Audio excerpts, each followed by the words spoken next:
सतीश भोसलेला अटक न झाल्यानं बीडमधील शिरूर कासार बंदची हाक देण्यात आली आहे। सतीश भोसलेवर गुन्हा दाखल झालेला आहे, मात्र अद्याप त्याला अटक झालेली नाही।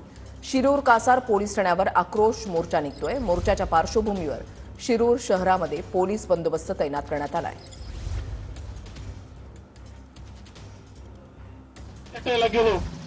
भुजबळ साहेबांचे काळे केस, जातानी काळे केस होते आणि येतानी पांढरे होऊन आले। अरे भुजबळांची बरोबरी करायला भुजबळांच्या चपलाची सुद्धा तुझी बरोबरी होणार नाही सुरेश दत्त। भुजबळ हे देशाचं ओबीसीचं नेतृत्व आहे। भुजबळ साहेब हे बहुजनांचे नेते। भुजबळ साहेबांनी कधी जातीवाद केला नाही। भुजबळ साहेबांनी कधी आरोपींना पाठीशी घातलं नाही। भुजबळ साहेबांवर आरोप होऊन भुजबळ साहेबांना बिनबुडाचे आरोप करून त्यांना जेलमध्ये टाकण्याचं काम, त्यांचा आवाज दाबण्याचं काम झालं होतं। सुरेश दसांसारखे गुंड भुजबळांनी कधी पाळले नाही। सुरेश दसांसारखे गुंडासोबत पार्टनरशिप कधी भुजबळांनी केली नाही। आज खोक्यांनी जेवढ्या चोऱ्या केल्या असत्याल, खोक्यांनी जेवढं सोनं लुटून आणलं असेल, त्याच्यातलं 75% सोनं सुरेश दसांच्या घरी जात असेल।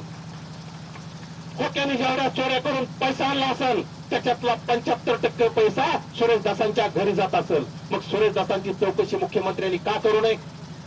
लाडकाय म्हणून करू नये का? या राज्याचे मुख्यमंत्री, आम्ही त्याला अभ्यासू मुख्यमंत्री म्हणतो, परंतु तुम्ही जर असे लाडके आमदार आणि अशा